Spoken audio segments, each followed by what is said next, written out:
vai falar sobre BPC, ou LOAS, como também é conhecido, saber o que significa, como solicitar e quem tem direito a esse benefício. Então, o BPC é o benefício da prestação continuada, que ele deriva da Lei Orgânica de Assistência Social, que são as siglas, né, BPC e LOAS. Esse benefício ele é destinado para aquelas pessoas que vivem em condição de miserabilidade, que não necessariamente contribuíram para o INSS, então não precisa ter contribuído, ou de repente a pessoa até contribuiu, mas por um período tão curto que não consiga se aposentar.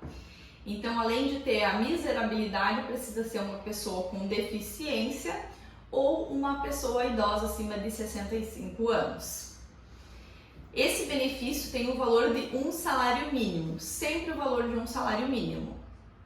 Ele é requerido através do portal do Meu INSS e aí a gente junta uma série de provas, por isso a importância do advogado para tornar essa concessão mais rápida, mais efetiva. Então, aqui no escritório, em que pese a gente tenha elencado na lei que o requisito da miserabilidade, ou seja, que a pessoa receba até 1/4 do salário mínimo, e isso pode ser dentro do grupo familiar da pessoa, 1/4 para cada pessoa, aqui no escritório nós temos um sucesso já muito positivo, vários casos onde a gente conseguiu flexibilizar esse valor. Então, não necessariamente a pessoa recebe só 1/4 desse salário mínimo, a pessoa pode até receber um pouco mais, meio salário mínimo, enfim, mas com um conjunto de outras provas, o conjunto probatório, a gente consegue flexibilizar isso, demonstrando que com aquilo que a pessoa vive não é o suficiente para ela ter dignidade. Outra coisa que a gente conseguiu já flexibilizar em muitos casos aqui no escritório, a gente tem um histórico muito positivo em relação a isso, é em relação à deficiência. Porque aqui a gente consegue também demonstrar que a deficiência, ela pode ser aquela doença tão grave que incapacite a pessoa para o trabalho.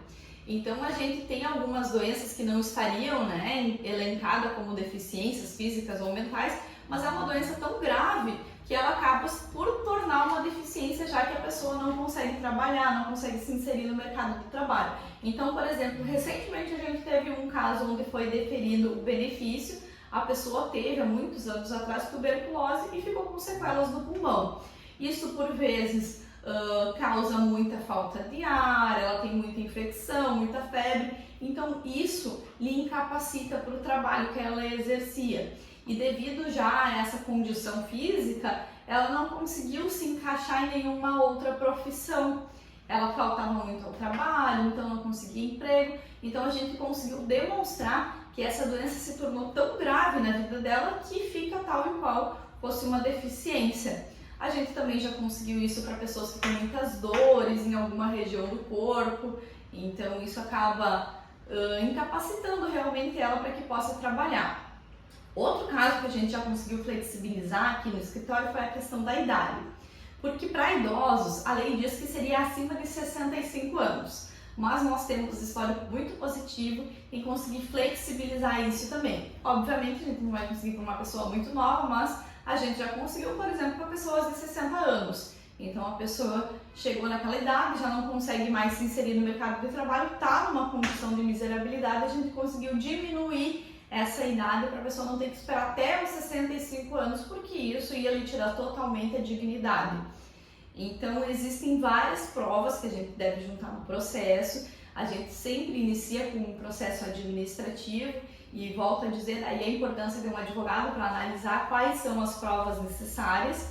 A gente nos processos onde a gente está requerendo benefício por deficiência ou por essa doença grave que eu mencionei, precisa passar por uma perícia médica e em todos os processos se passa por uma perícia social para verificar de fato as condições de habitação, se essa pessoa de fato se enquadra nos requisitos de miserabilidade. Não passando, não conseguindo benefício através do meio administrativo, que é sempre a nossa prioridade, porque o benefício sai muito mais rápido, a gente entra com o processo judicial e vai passar por novas perícias aí no judiciário, não mais no INSS. Mas isso acaba demorando um pouquinho mais, mas em que pese demore, esse período todo fica acumulado durante o processo. Então, esses valores vão ser recebidos lá no final do processo de forma acumulada e com jurinho e correção. A gente no vídeo anterior teve muitas dúvidas aqui no próprio YouTube, mas no YouTube é um pouquinho mais difícil da gente conseguir responder. Então nós vamos deixar o nosso número do WhatsApp aqui embaixo, caso tu tenha alguma dúvida, queira marcar consulta, nos chama no WhatsApp que fica um atendimento mais rápido, mais ágil, melhor atendido. E a nossa equipe consegue entrar em contato e realizar a marcação dessa consulta. Em que pese a gente esteja hoje no Rio Grande do Sul, na cidade de Capão da Canoa, e atendemos muito também o município de Xangri-Lá, que é o município vizinho, nessas ações previdenciárias nós conseguimos atender todo o Brasil, porque a gente tem procedimentos onde a gente consegue fazer tudo online. Então, consulta online, contratação online, acompanhamento totalmente online desses processos. Então, tendo alguma dúvida, só entrar em contato.